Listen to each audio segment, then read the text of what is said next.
teman-teman Solmiva semuanya, gimana kabarnya nih? Puji Tuhan kita bisa ketemu lagi hari ini. Yuk kita berdoa dulu sebelum kita memulai ibadah sholat minggu kita. Semuanya duduk yang manis ya, lipat tangan, tutup mata, kita berdoa. Tuhan Yesus, terima kasih atas kasih dan karunia-Mu. Kami boleh bangun dengan kesehatan dan kesegaran yang luar biasa, dan kami siap untuk beribadah. Kau dekati ibadah kami dari awal hingga akhir, biarlah hanya nama-Mu yang dipermuliakan. Terima kasih Tuhan Yesus, hanya di dalam nama-Mu kami bisa berdoa. Amin. Yuk kita ikutin ibadahnya dengan baik ya. Aku istimewa, ikutin gerakan kakak ya. Musik.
Jangan ganggu Kak Yesika ya. Kak Yesika lagi buat sesuatu yang istimewa. Kalian tahu nggak ya itu apa? Jadi Kak Yesika sedang mengedit video. Karena ini istimewa, Kak Yesika harus mengerjakan dengan serius, dengan hati-hati, dan Kak Yesika nggak mau asal-asalan. Ini bakalan jadi karya buatan tangan Kak Yesika sendiri. Nah, kalau kalian punya nggak barang atau sesuatu yang istimewa buat kalian? Kalau kalian punya sesuatu atau barang yang istimewa, apa yang akan kalian lakukan terhadap barang tersebut? Pasti kalian akan menjaga dan merawatnya dengan sangat hati-hati. Kak Yesika juga yakin kalian gak mau sampai barang itu rusak kan? Kalian pasti juga akan menaruh barang tersebut di tempat yang terbaik dan gak mau sembarangan. Kita aja sebagai manusia, ketika kita punya sesuatu yang istimewa, kita pasti akan menjaga dan merawatnya dengan baik. Apalagi Tuhan kita. Tuhan Yesus punya sesuatu yang istimewa. Kalian tahu nggak? Kak Yesika kasih tahu ya. Yang istimewa bagi Tuhan Yesus adalah kamu. Iya, kamu. Kita semua anak-anak Tuhan adalah hal yang istimewa di hadapan Tuhan. Kalian mau tahu nggak kenapa kita semua itu istimewa di hadapan Tuhan? Yang pertama adalah Tuhan membentuk kita langsung dengan tangannya, dengan ketelitian dan dengan sangat hati-hati. Yang kedua adalah Tuhan sangat menyayangi dan juga mengasihi kita.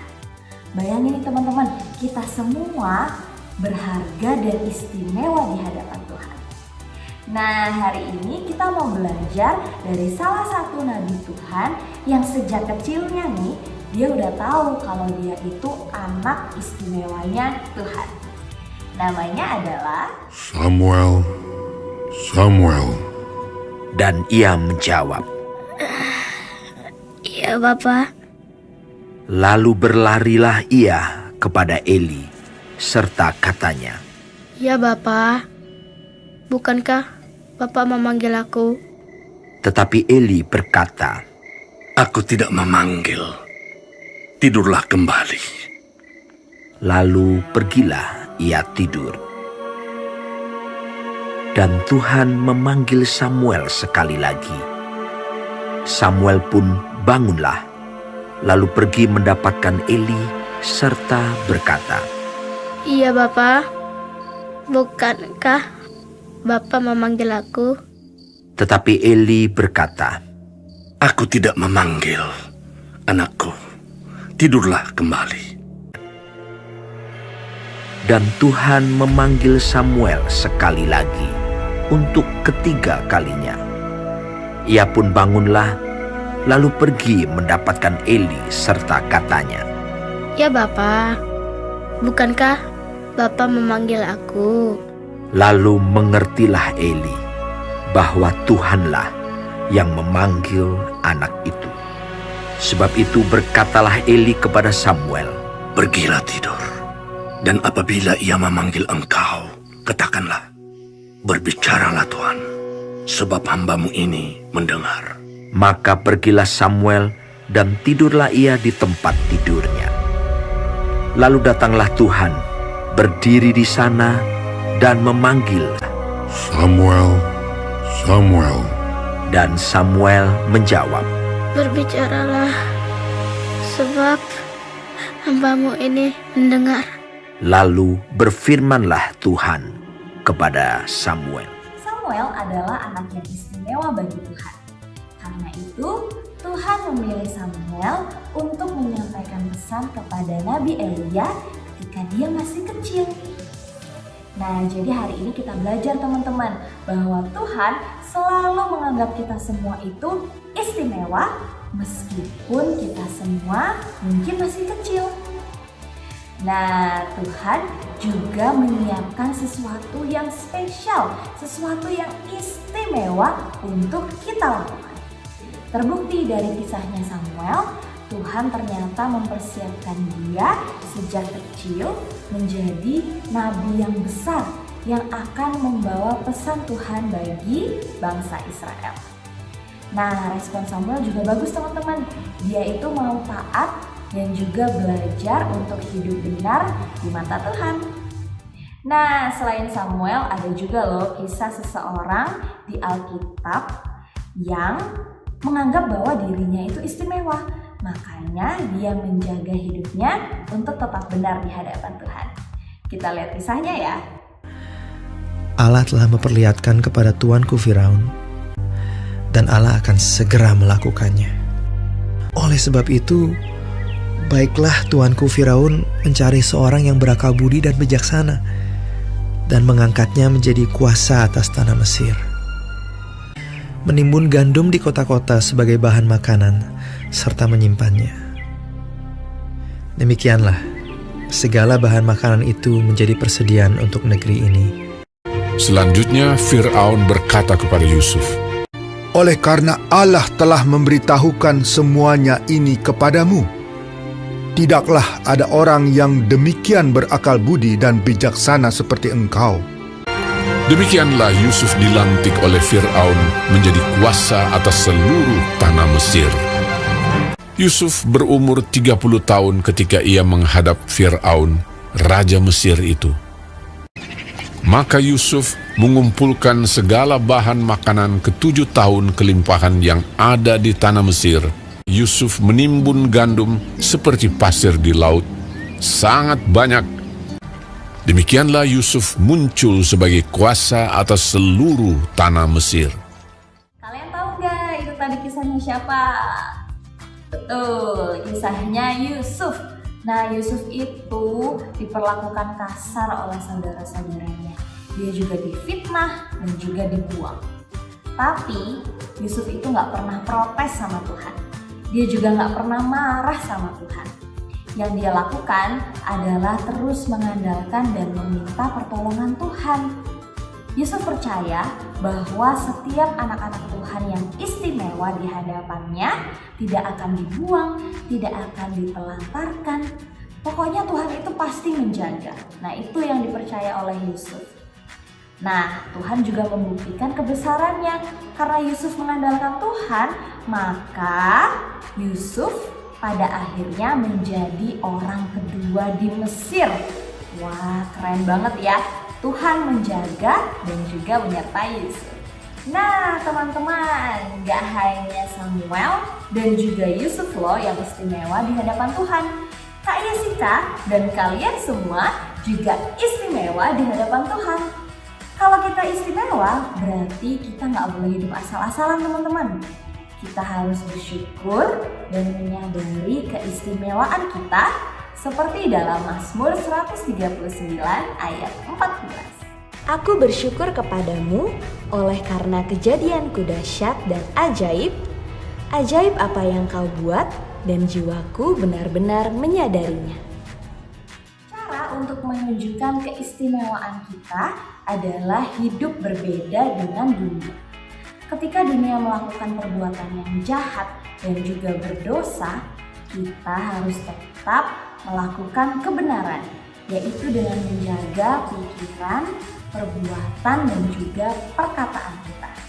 Contohnya, tidak boleh membuli teman, jangan berkata kasar atau berkata kotor, dan juga jangan berbohong. Satu lagi, kalau kita percaya bahwa kita adalah anak yang istimewa, kita harus percaya bahwa Tuhan menjaga dan juga melindungi kita. Siapa yang mau terus jadi anak istimewa? Saya.